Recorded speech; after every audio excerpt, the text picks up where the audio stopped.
अस्सलाम वालेकुम dear students, क्या हाल है आप लोगों के। यूएचएस के प्राइवेट मेडिकल कॉलेजेस, चाहे वो एमबीबीएस के लिए हों या वो बीडीएस के लिए हों, मेरिट लिस्टें लग रही हैं। अब स्टूडेंट्स के जहन में ये बहुत सवालात है, क्या उनका अभी भी एमबीबीएस के किसी भी कॉलेज के अंदर एडमिशन होना पॉसिबल है या नहीं। तो प्यारे बच्चों, बीडीएस में तो मैं आप लोगों को बता देता हूँ, जिस बच्चे ने भी अप्लाई किया था और अगर उसकी प्रेफरेंस बीडीएस है तो तमाम बच्चे जो कि ऑर्डर ऑफ मेरिट लिस्ट में 2112 स्टूडेंट्स थे, वो तमाम के तमाम स्टूडेंट्स एलिजिबल होंगे, तो उनका नाम आने के 100% चांसेस होंगे। तो इसी तरह क्या एमबीबीएस में जो स्टूडेंट्स थे जिसकी प्रोविजनल मेरिट लिस्ट लगाई गई थी, तकरीबन उस लिस्ट में 8429 स्टूडेंट्स थे तकरीबन, क्या उनमें से भी अभी क्लोजिंग रैंक कितना हो सकता है? क्या आने वाले लिस्टों के अंदर एमबीबीएस जो प्राइवेट मेडिकल कॉलेजेस है उसका मेरिट कितना गिर सकता है? इसके ऊपर हम मुकम्मल एनालिसिस करेंगे। मैंने इस काम के लिए आप लोगों के लिए एक जबरदस्त एनालिसिस तैयार किया है, जो मैं आपको आगे वीडियो में दिखाऊंगा कि मैंने ये एनालिसिस जो कि बनाया है, इसमें कंपैरिजन किया है रिवाइज जो सिक्स्थ मेरिट लिस्ट थी एमबीबीएस की और उसके साथ जो बीडीएस की सेकंड मेरिट लिस्ट जारी की गई थी, उन दोनों लिस्टों के ऊपर कंप्लीट कॉम्प्रिहेंसिव एनालिसिस की बेस के ऊपर मैं करने जा रहा हूं मेरिट को प्रेडिक्ट। तो आपने इस वीडियो को मुकम्मल देखना है ताकि आप भी जान सकें कि मैं जो मेरिट प्रिडिक्ट करने लगा हूँ प्राइवेट मेडिकल कॉलेजेस का, एमबीबीएस का, या जो क्लोजिंग रैंक में प्रिडिक्ट करूंगा उसके आखिर बेसिक्स क्या है। आखिर मैं ये क्यों कह रहा हूँ कि अभी भी एमबीबीएस के मेडिकल कॉलेजेस का मेरिट जो है काफी हद तक गिर सकता है। जैसा कि आप लोग को मालूम होगा, सिक्स्थ मेरिट लिस्ट जो एमबीबीएस की कॉलेजेस की लगाई गई थी, उसमें 350 स्टूडेंट्स एज अ जो अपग्रेड हुए थे वो वेटिंग लिस्ट से आए थे। तो इसका मतलब है अभी भी वो तकरीबन 350 स्टूडेंट्स ऐसे थे जिन्होंने फीस सबमिट करवाना थी। और अब जबकि बीडीएस में भी हमने देखा तकरीबन 612 न्यू स्टूडेंट एज हुए हैं, तो इसमें बीडीएस की लिस्ट तो इतना जो है वो इम्पैक्ट नहीं करती, बट एमबीबीएस का मेरिट जरूर इम्पैक्ट करेगा कि कितना मजीद गिर सकता है। तो आने वाली लिस्ट में आपका एमबीबीएस का मेरिट जरूर गिरेगा, उसकी वजह भी मैं आप लोगों को इसी वीडियो में ही बताऊंगा। दो फैक्टर्स हैं जिसकी वजह से मजीद मेरिट गिर सकता है। फैक्टर नंबर एक, कि बच्चे जो है वो एडमिशन ले रहे हैं बीडीएस के मेडिकल कॉलेजेस में जो कि प्राइवेट है, और दूसरा फैक्टर है कि बच्चे जो है वो एडमिशन ले रहे हैं नम्स के कॉलेजेस में भी और नम्स की बीडीएस के कॉलेजेस में भी। ऐसा क्यों हो रहा है? क्योंकि हो सकता है कि बच्चों को मेडिकल कॉलेज जो है उनकी पसंद का ना मिला हो सकता है कि बच्चे उस शहर में शायद ट्रैवल ना करना चाहते हो जहां पर उनका एमबीबीएस में एडमिशन हो रहा है, इसलिए जो स्टूडेंट्स हैं वो मूव कर रहे हैं बीडीएस के मेडिकल कॉलेजेस में, क्योंकि उनको एडमिशन मिल रहा है शरीफ मेडिकल कॉलेज में, अलादीन में, अख्तर सईद में। इस वजह से बच्चे जो है बीडीएस के कॉलेज को प्रेफरेंस दे रहे हैं ताकि वो प्राइवेट मेडिकल कॉलेज भी है। तो कितने ऐसे स्टूडेंट हो सकते हैं जो एमबीबीएस को छोड़कर बीडीएस की तरफ जाना चाहते हैं? इन स्टूडेंट्स की तादाद कितनी है आखिर? ऐसे कितने स्टूडेंट्स हैं जो कि मूव करना चाहते हैं एमबीबीएस की प्राइवेट कॉलेज से बीडीएस की तरफ? तो ये सब कुछ आपको इसी वीडियो में जानने का मौका मिलेगा। तो हम चलते हैं अपने कंप्यूटर की स्क्रीन पर और आपके ये मुकम्मल एनालिसिस आपके साथ शेयर किया जा सके।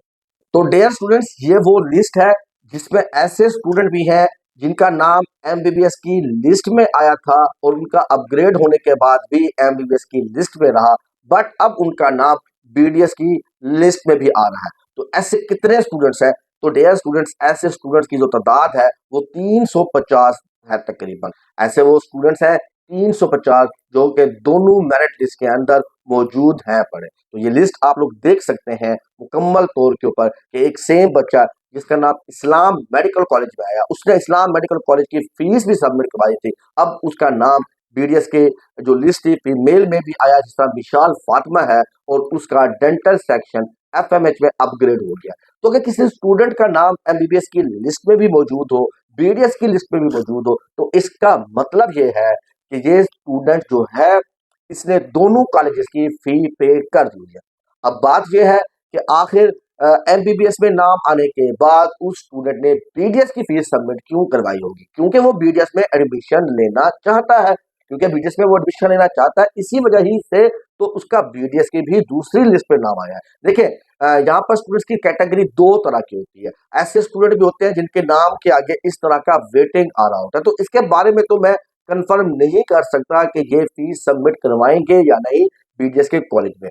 बट इसका हम कैसे कंफर्म कर सकते हैं, अगर मैं यहाँ से फिल्टर कर लेता हूँ ऐसे स्टूडेंट और उसका नाम मैं निकाल देता हूँ वेटिंग वाले, तो ऐसे स्टूडेंट्स हमारे पास कितने हैं? तो ऐसे स्टूडेंट हमारे पास तकरीबन 67 हैं पड़े, कि जो के दोनों लिस्ट के अंदर मौजूद हैं पड़े, जिनका नाम एमबीबीएस की लिस्ट में भी आ रहा है और बीडीएस की लिस्ट में भी आ रहा है। तो ऐसे 67 स्टूडेंट हैं पड़े जो दोनों कॉलेजेस की फी को कर चुके हैं सबमिट, और ये लिस्ट आपके सामने मौजूद है पड़ी। सॉरी 187 की तादाद है, 67 नहीं, 187 इनकी तादाद है जिनका नाम एमबीबीएस कॉलेज के साथ साथ बीडीएस के कॉलेज में भी आ रहा है पड़ा। बट ऐसे भी स्टूडेंट है जिन्होंने एमबीबीएस में फीस सबमिट नहीं करवाई, तो इसलिए मैं उनको भी एक्सक्लूड कर देता हूँ, यहाँ वेटिंग उनके नाम से आगे से हटा देता हूँ। तो अब मेरे पास ऐसे स्टूडेंट्स की तादाद बन जाती है 158।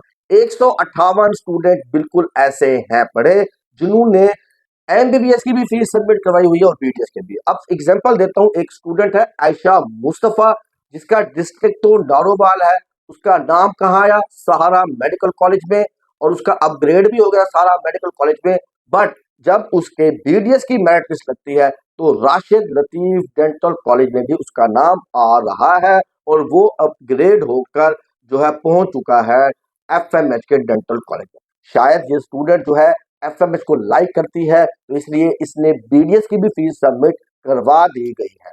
तो उसने पहले एमबीबीएस की भी फीस सबमिट करवाई, उसके बाद वो शायद एमबीबीएस की फीस को रिफंड करेगी और वो डेंटल सेक्शन के एफएमएच में एडमिशन को कंफर्म कर लेंगे। तो ऐसे स्टूडेंट्स आप लोग देख सकते हैं, टोटल 158 स्टूडेंट्स हैं। जैसे रिदा फातिमा है, इसका अगर हम देखें, इसका साइलकोट मेडिकल कॉलेज में एडमिशन हो चुका था, बट अब उसका नाम अपग्रेड होकर डेंटल सेक्शन एफएमएच में भी आ रहा है।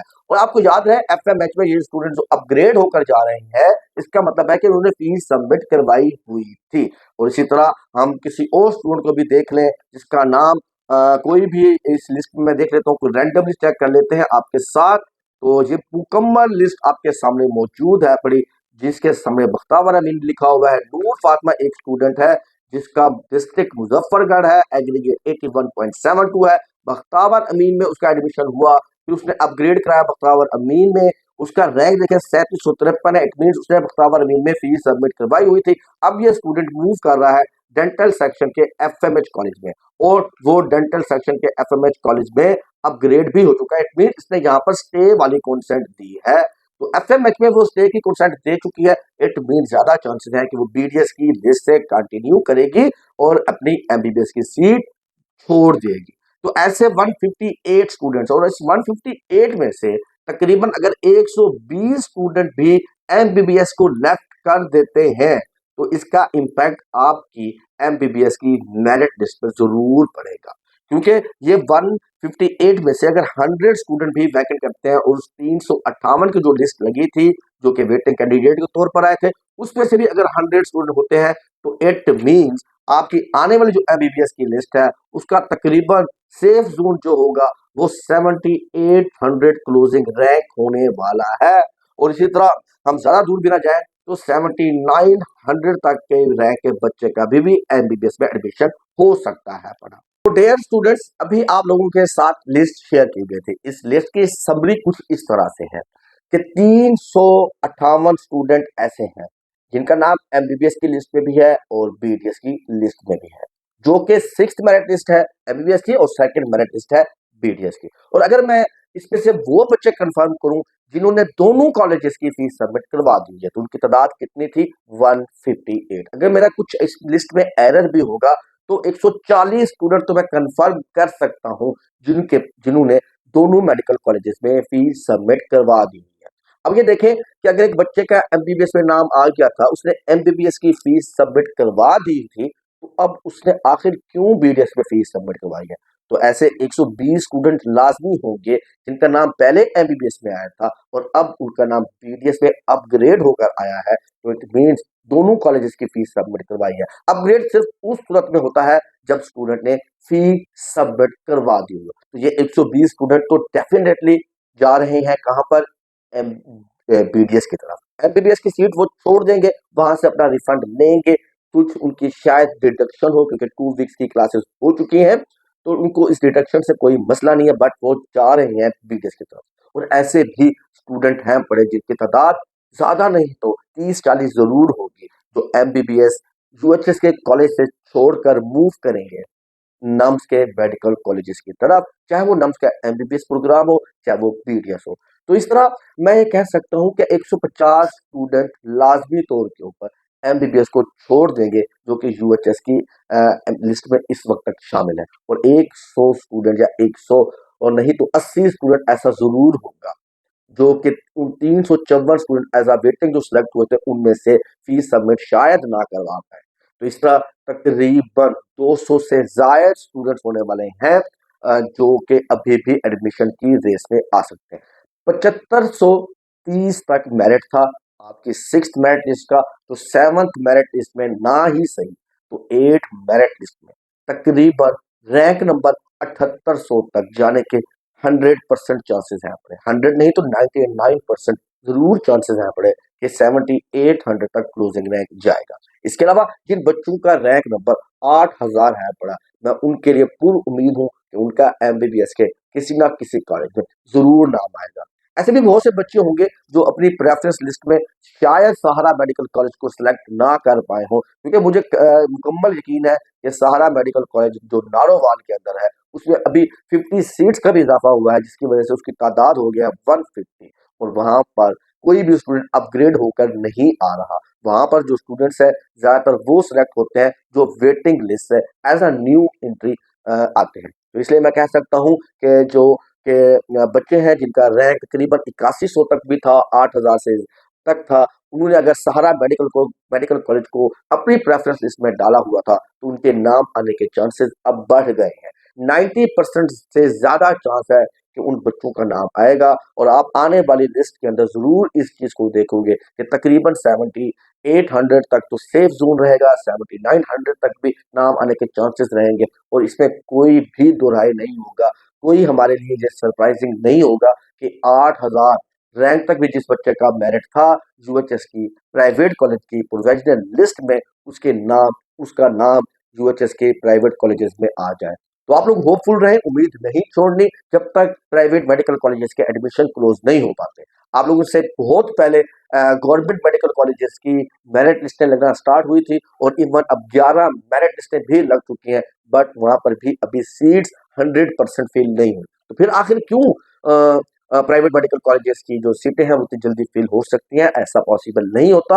अभी भी मुझे लगता है तकरीबन 3 मेरिट लिस्ट लाजमी तौर के ऊपर प्राइवेट कॉलेजेस की लगेंगी। हो सकता है कि 4 लग जाए, मतलब 10 लिस्टें लगने के बाद ही एडमिशन क्लोज हो पाएंगे इन प्राइवेट कॉलेजेस का एमबीबीएस की सीट के लिए। तो इसी तरह बीडीएस में तो आप लोग 100% अपना एडमिशन समझे। जिन बच्चों ने भी अप्लाई किया था, चाहे उसका रैंक 2100 बना है, चाहे वो लिस्ट में एंड पर है, उसको मौका जरूर मिलेगा अपने एडमिशन के लिए। तो वीडियो लंबी जरूर हुई है, मगर मैं समझता हूँ काफी इंफॉर्मेटिव ये वीडियो थी आप लोगों के लिए, आप लोगों की होप को जिंदा रखने के लिए कि अभी भी आप लोगों के पास प्राइवेट मेडिकल कॉलेज में एडमिशन लेने के चांसेस मौजूद है। दिल छोटा मत करें, आप लोग जरूर सिलेक्ट हो सकते हैं प्राइवेट मेडिकल कॉलेज में। दूसरी तरफ मैंने ये भी देखा है इस्लामाबाद के जो कॉलेजेस थे, जिसमें रावल मेडिकल कॉलेज हो गया, अलफीस मेडिकल कॉलेजेस हो गए, वहां पर भी 100% सीट्स फिल नहीं हुई। वो भी बच्चों को कॉल कर रहे हैं कि उनकी तरफ एडमिशन लिया जाए। इसलिए मैं पूरी उम्मीद हूं कि 8000 रैंक तक जरूर जाएगा आपके एमबीबीएस का मेरिट। कोई इसमें जो है सरप्राइजिंग नहीं होगा अगर ये मेरिट 8100 या 8200 रैंक तक भी चला जाए। तो होपफुल रहे, आप लोग पूरी उम्मीद रहे कि आपका नाम अभी भी प्राइवेट मेडिकल कॉलेजेस की लिस्ट में आ सकता है। इस बात से बिल्कुल ना घबराएं कि मेरिट जो है 6th मेरिट लिस्ट में भी 7530 रैंक तक गया है। अभी 600-700 रैंक का फर्क रहता है, बट अभी भी मेरे ख्याल से 200 से 300 सीट्स जरूर वैकेंट होने वाली है यूएचएस की लिस्ट में। ये एकदम से ऐसा नहीं होगा कि 7th लिस्ट में आप देखेंगे 300 बच्चों की लिस्टें लग चुकी हैं, ऐसा इतनी जल्दी नहीं होगा। बट मैं फुल आपको ये बता देता हूँ कि 8 मेरिट लिस्ट का आप लोगों ने लास्ट में इंतजार करना है। 8वीं मेरिट लिस्ट आपके लिए काफी हद तक फ्रूटफुल साबित होगी और उस 8वीं मेरिट लिस्ट के बाद हम मुकम्मल तौर के ऊपर आप लोगों को बताने के काबिल हो जाएंगे कि अभी भी मजीद कितना मेरिट गिर सकता है। आप लोग देख रहे हैं कि गवर्नमेंट मेडिकल कॉलेजेस के हवाले से मैं जितनी भी एनालिसिस लेकर आया था उतना ही मेरिट किया है। हालांकि फोर्थ मेरिट लिस्ट के बाद लोगों ने कहना शुरू कर दिया था कि एडमिशन क्लोज हो गई हैं। I am the one, I am the only person जो आप लोगों को बता रहा था कि नहीं, एडमिशन अभी क्लोज नहीं हुए, 10 मेरिट लिस्टें लाजमी लगेंगी, 3350 से ऊपर क्लोजिंग रैंक जाएगा। और आप लोगों ने देखा 11वीं मेरिट लिस्ट भी गवर्नमेंट मेडिकल कॉलेज की लगी और रैंक 3364 तक जा चुका है। और उसमें भी मुझे लगता है कि 3370 तक रैंक जाने वाला है। जब गवर्नमेंट मेडिकल कॉलेजेस के हवाले से मेरी प्रेडिक्शन इतनी ठीक हो रही है तो मैं उम्मीद करूंगा कि प्राइवेट मेडिकल कॉलेजेस के हवाले से भी मेरी प्रेडिक्शन ठीक साबित होगी। तो आप लोग उम्मीद में रहें कि 8000 रैंक तक भी आपके एडमिशन होने का चांस अभी बाकी है। तो ये था मुकम्मल एनालिसिस आप लोगों के लिए। तो रखिएगा अपना बहुत सारा ख्याल। मिलते हैं हम नेक्स्ट वीडियो में जो कि 7th मेरिट लिस्ट होगी प्राइवेट मेडिकल कॉलेजेस की। तब तक रखिए अपना बहुत सारा ख्याल। अल्लाह हाफिज।